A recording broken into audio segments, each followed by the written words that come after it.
মেহমানদারি করাইতে পছন্দ করত। আল্লাহর কাছে এই গুণটা বড় ভালো লাগছিল। এরা মানুষকে খাওয়াইতে খুব পছন্দ করে।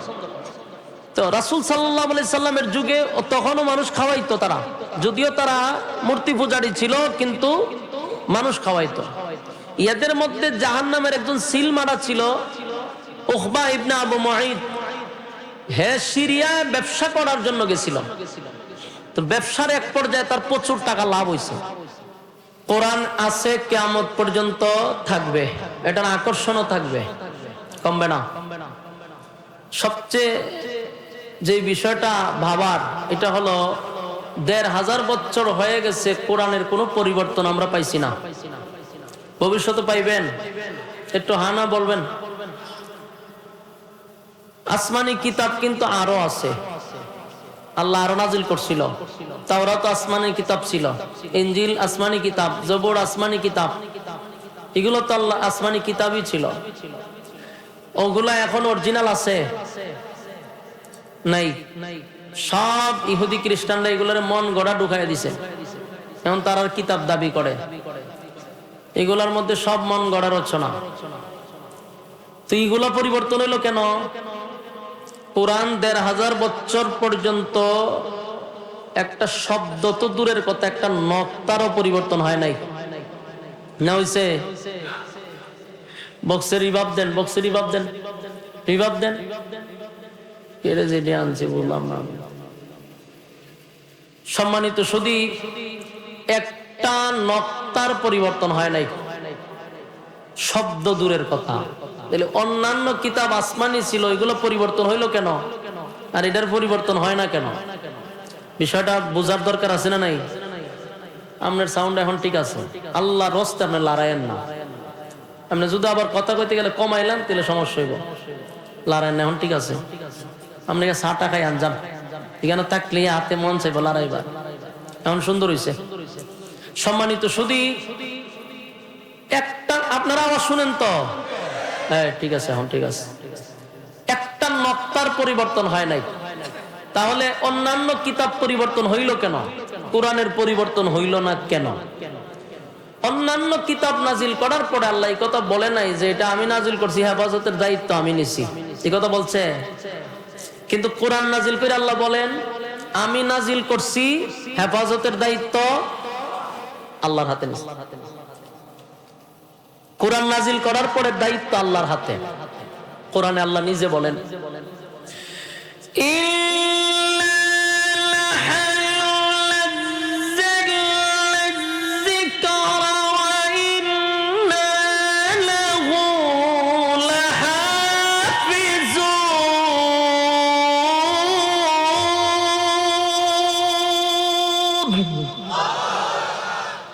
আল্লাহ বলেন নাজিল করছি আমি, হেফাজতের দায়িত্বটা নিছি আমি। আল্লাহ যেহেতু হেফাজতের দায়িত্ব নিছে, আপনারা নিশ্চিত থাকেন কিয়ামত পর্যন্ত একটা নক্তার পরিবর্তন কেউ করতে পারবে না।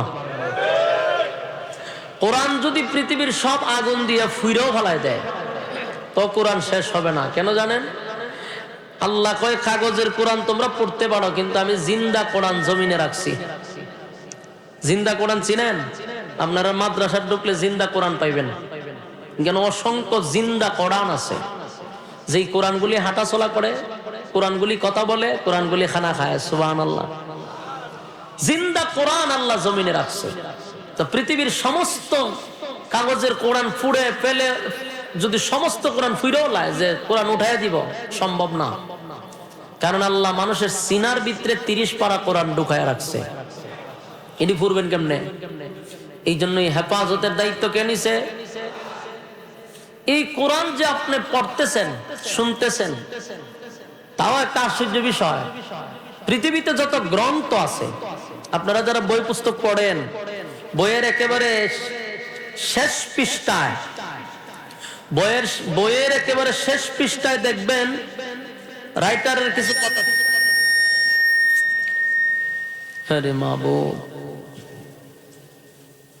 গ্রন্থের শেষ পৃষ্ঠায় দেখবেন লেখা থাকে, রাইটার বলে থাকে যে আমার এই গ্রন্থ লিখতে গিয়া ভুল হতে পারে। আপনারা কেউ ধরতে পারলে আমাকে জানাবেন, পরবর্তীতে সংশোধন করব। একটা কোড নাম্বার দিয়া দেয়, নাম্বারে মেসেজ করে জানাই দিবেন। আর এখন তো মোবাইল নাম্বারই দিয়া দেয়। রাইটার দুর্বল, যে আমার ভুল হতে পারে। পৃথিবীতে শুধু একটা গ্রন্থ আছে যার শুরুতে আল্লাহ বলছেন ভুল নাই। আপনার এলাকাতে সুবহানাল্লাহ আছে, তো থাকলে কইবেন। পৃথিবীতে একটা গ্রন্থ যেটার শুরুতে কি বলছে, ভুল নেই। সুবহানাল্লাহ, সুবহানাল্লাহ। কারণ এই রাইটার দুর্বল না, ঠিক না? আর পৃথিবীর সমস্ত রাইটাররা দুর্বল। সে লিখার পরে কনফার্ম হতে পারছে না, তার অবশ্যই ভুল হতে পারে, এটা সে স্বীকার করে। আর রব্বে কারীম কোরআন নাজিল করে হেডলাইনে বলে দিছে ভুল নাই। সুবহানাল্লাহ।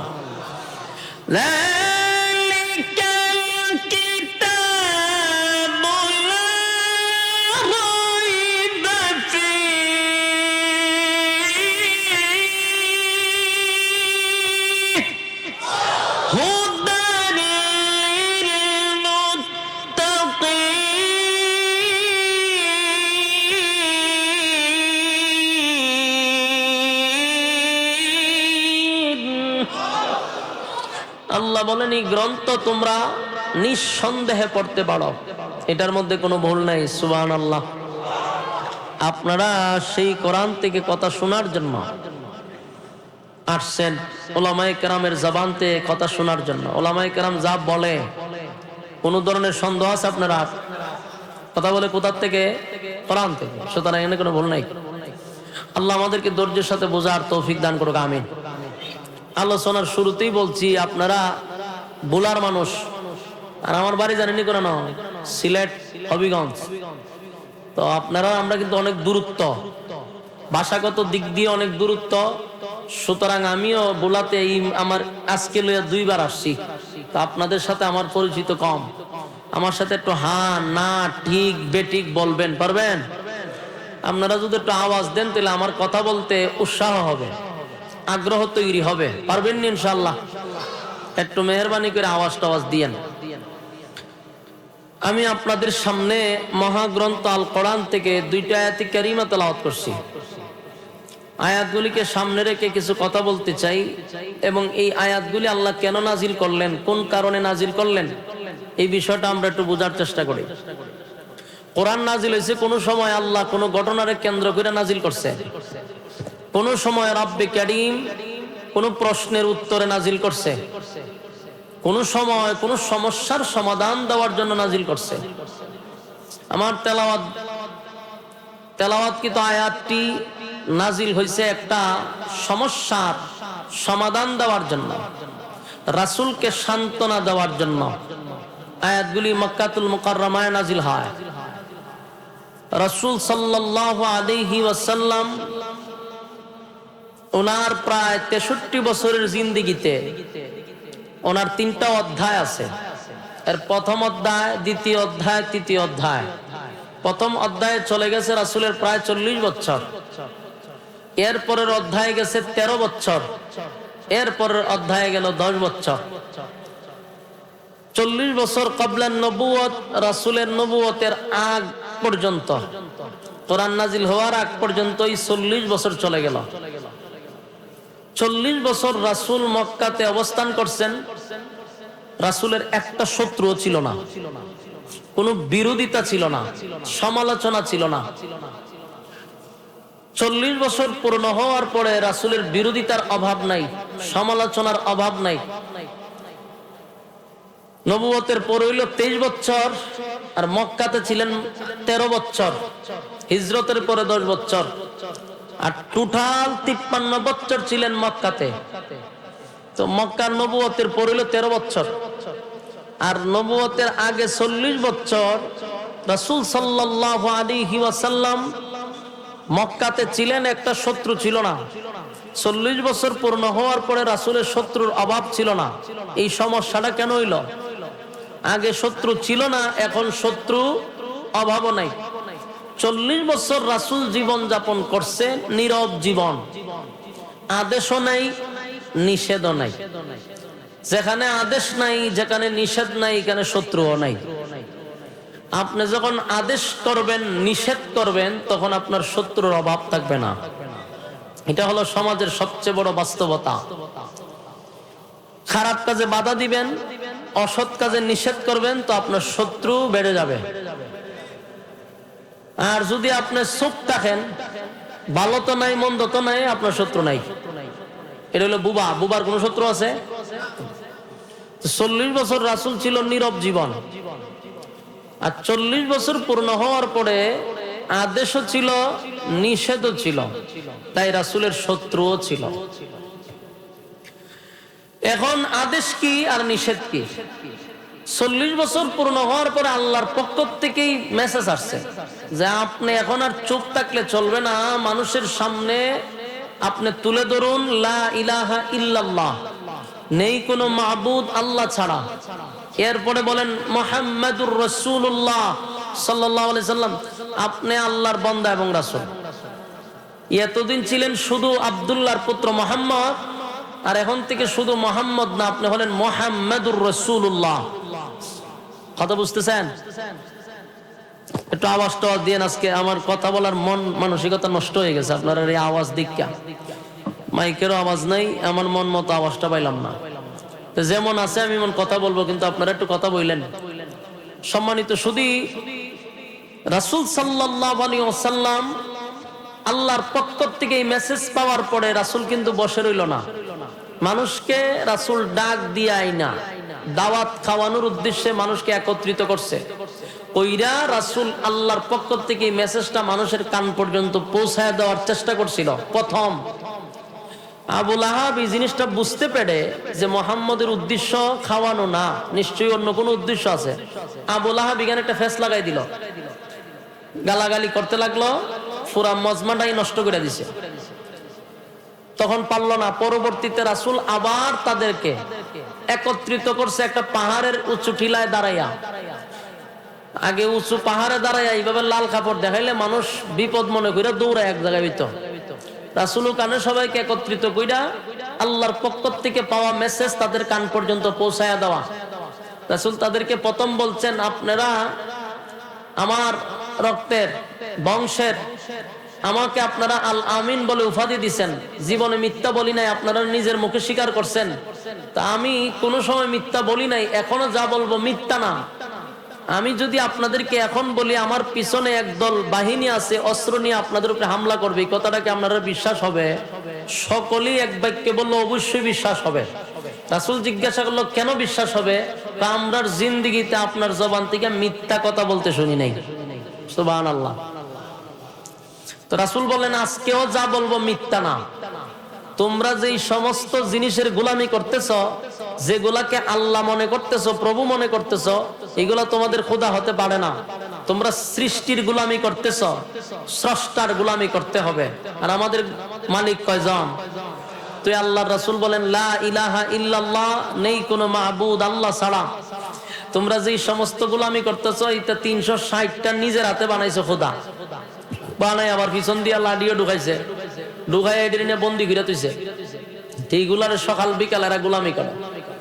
আজকের থেকে সব বাদ, গোলামি করতে হবে কার? এবং আল্লাহ ছাড়া আর কোনো মাবুদ নেই, ওনার সাথে কারো শরীক নাই। এবং আজকের পর থেকে আরেকটা মেসেজ হলো, আমি শুধু মুহাম্মদ না, আমি হলাম মুহাম্মাদুর রাসূলুল্লাহ সাল্লাল্লাহু আলাইহি ওয়াসাল্লাম। আমি তোমাদের জন্য আল্লাহর পক্ষ থেকে পাঠানো একজন রাসূল, এবং আমি শেষ, আমার পরে কোনো নবী রাসূল আসবে না। এই রাসূল মেসেজ ঢুকায় দিল। এখান থেকে শুরু হয় খানাগুসা, এখান থেকে শুরু হয় আলোচনা, সমালোচনা, বিরোধিতা, মানসিক নির্যাতন, শারীরিক নির্যাতন। 1-2 বছর না, প্রায় 13 বছর এইভাবে নির্যাতন হইতে থাকে, সমালোচনা হইতে থাকে। তো সমালোচনা যত বাড়ে, রাসূলের প্রচার প্রসার তত বাড়তে থাকে। সুবহানাল্লাহ। তো মক্কা নগরীর মানুষ তো খারাপ ছিল, বর্বরের যুগ ছিল, অসভ্য জাতি ছিল। এই অসভ্য জাতির মাঝখানে আল্লাহ পৃথিবীর সবচেয়ে শ্রেষ্ঠ সভ্য মানুষকে পাঠাইছে। সুবহানাল্লাহ। ওনার থেকে ভালো সভ্য মানুষ আর আছিল?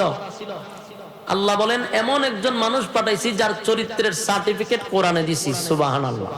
আল্লাহ কোরআনে বলেন, ওয়া ইন্নাকা লা'আলা খুলুকিন আযীম।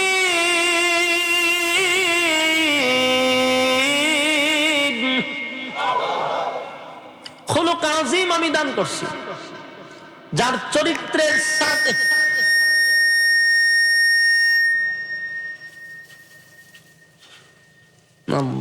এরকম করতেছে কিনা বুঝলাম না।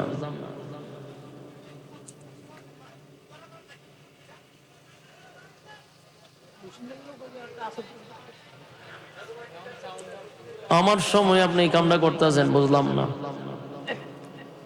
বক্সটির সাউন্ড কই? এই যে বক্স, এটার সাউন্ড কোথায়? আমার এটা বলেন না ভাই। আমি তো বলতেছি না, পাবলিকই বলতেছে, বক্সের সাউন্ডটা দেন। আল্লাহ রাব্বুল আলামিন বলেন, যার চরিত্রের সার্টিফিকেট আমি আল্লাহ কোরআনে দিছি। কেমন আজিম চরিত্র দিয়া রাসূলকে পাঠাইছেন আল্লাহ রাব্বুল আলামিন। রাসূল সাল্লাল্লাহু আলাইহি সাল্লামকে অসভ্য জাতির মাঝখানে পৃথিবীর সবচেয়ে শ্রেষ্ঠ সভ্য মানুষকে পাঠাইছেন। তো শুনেন, ওখানকার মানুষ খারাপ ছিল, কিন্তু তাদের মধ্যে কিছু গুণ ছিল আবার ভালো, যে গুণগুলা আমাদের মধ্যে থাকা দরকার, যে গুণগুলা আমাদের মধ্যে থাকা দরকার। এর মধ্যে উল্লেখযোগ্য একটা গুণ ছিল, তাদের মধ্যে একটা ভালো অভ্যাস ছিল, যেটা আজও আপনি মক্কাত গেলে পাইবেন, আজও আপনি মদিনায় গেলে পাবেন। তাদের এই অভ্যাসগুলি এখনো আছে। উল্লেখযোগ্য একটা গুণ ছিল, তারা যতই খারাপ হোক, এদের মধ্যে একটা গুণ ছিল, তারা মেহমানদারি করাইতে পছন্দ করত। এই গুণটা আপনি মক্কায় যান, এখনো যারা হাজী সাহেব আছেন তারা জানেন, এখনো কিন্তু এই গুণ তাদের মধ্যে আছে। তারা মেহমানদারি করাইতে পছন্দ করত। আল্লাহর কাছে এই গুণটা বড় ভালো লাগছিল।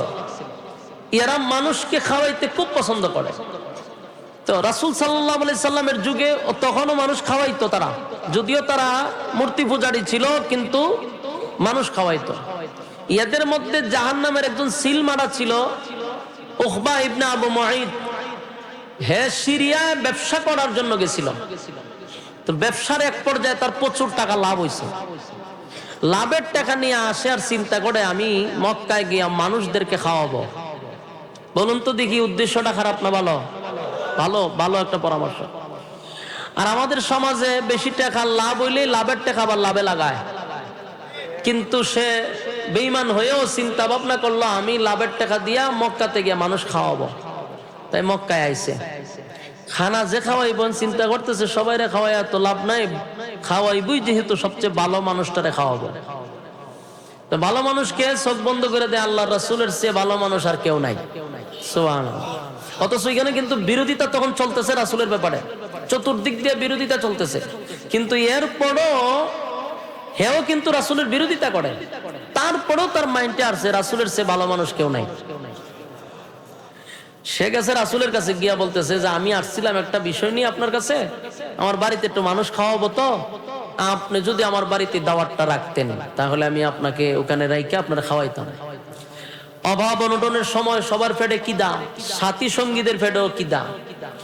রাসূল তেমন একটা খুশি না, কারণ সাথী সঙ্গীদেরকে এখনো দাওয়াত দেওয়া হয় নাই। সাথী সঙ্গীদেরকে সহজে দাওয়াত দেওয়া হয়েছে, রাসূল খুব খুশি হয়েছে, কারণ সবার পেটে পাথর, পেটে এত কিদা।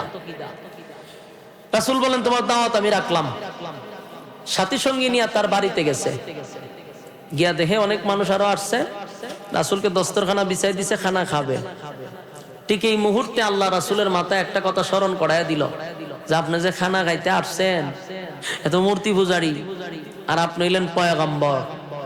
একজন মূর্তি পূজারীর গড় পয়গম্বর হইয়া খানা খান কেমনে? কথা বুঝতেছেন?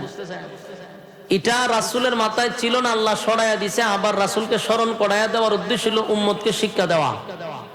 আমরা মুসলমান দাবি করি, কিন্তু আমরা দেখা যায় বিভিন্ন বিধর্মীর ঘরে বসে খানা খাই, এবং এখানে আমরা সামাজিকতা বজায় রাখার জন্য আমরা বলি এটা কোনো ব্যাপার না। এখান থেকে শিক্ষা গ্রহণ করুন, রাসূলকে আল্লাহ নিষেধ করছে।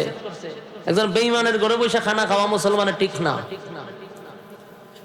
রাসূল কয়, ইন্না লিল্লাহি, কথা তো আমার স্মরণ নাই, আসলে তো কথা ঠিক, আমি একজন পয়গম্বর আর হে একটা মূর্তি পূজারী, এখানে আমি খানা খাই কেমনে? তাহলে খানা খাওয়া যাবে না। রাসূল দাঁড়ায় গেছে। উকবা এসে দেখো, কই যান? খানা খাবো না। কেন? তুমি একজন মূর্তি পূজারী, আমার তো এটা স্মরণ ছিল না, পেটের কিদা, আমি তোমার এখানে চলে আসছি, দাওয়াত দিছ, কিন্তু তো আমার তো মাথায় ছিল না তুমি যে একজন বিধর্মী, তুমি মূর্তি পূজারী, আর আমি একজন আল্লাহর পয়গম্বর, তোমার ঘরে আমার খানা খাওয়া ঠিক হবে না। উকবা এমন মুসিবতে পড়ছে, কারণ এখানে সব দামি দামি মানুষ দাওয়াত দিছে। রাসূল যদি উঠটা জায়গা, তাহলে এখানকার মানুষ সবাই তার তুতু দিতে থাকবে যে তোর গড় মেহমানদারি করাইতে আইনা একজন সম্মানী লোক উচ্চা চলে গেছে। এটা তখনকার যুগের জন্য খুব লজ্জা ছিল।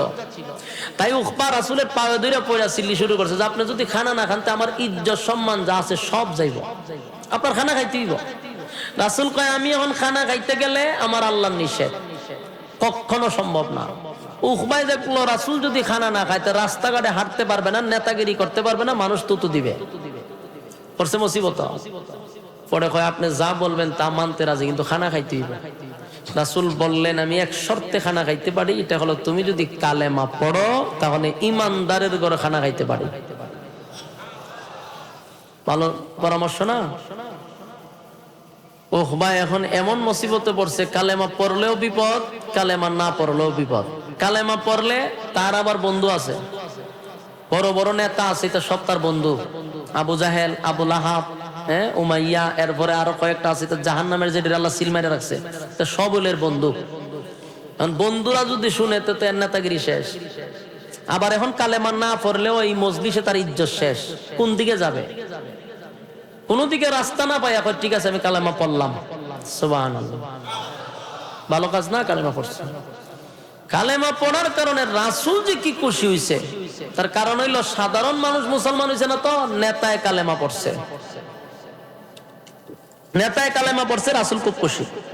খানা খাইয়া আনন্দের সাথে রাসূল গেছে গা।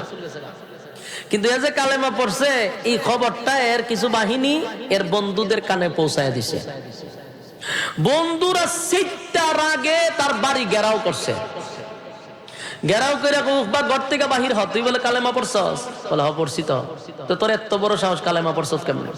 খুব রাগ হইছে, সেটা খুব সেচ্ছে।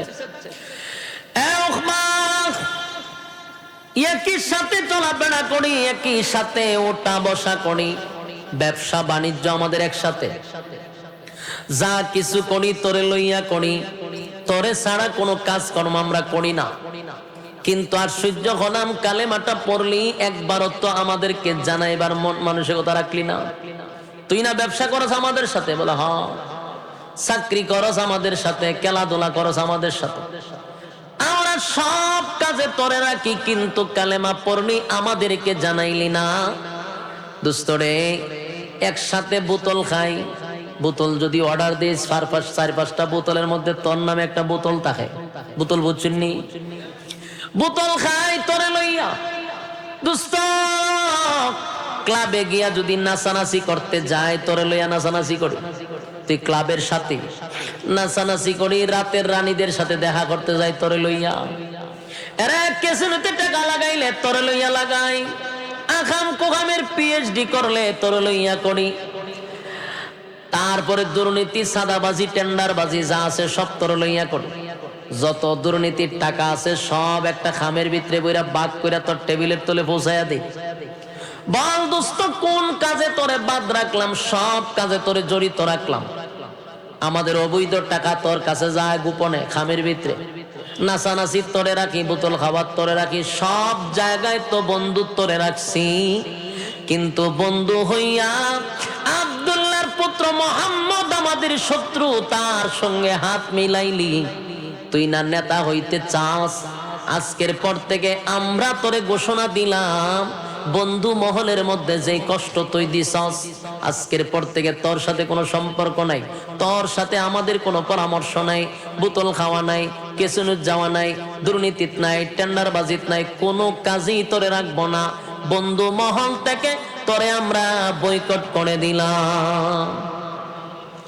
এ যুবক ভাই, দিলের কান লাগাইয়া কথাগুলি শুনবেন, বিশেষ করে ইয়াং জেনারেশন যারা, এখনকার জেনারেশনদের জন্য কথাগুলি খুব গুরুত্বপূর্ণ।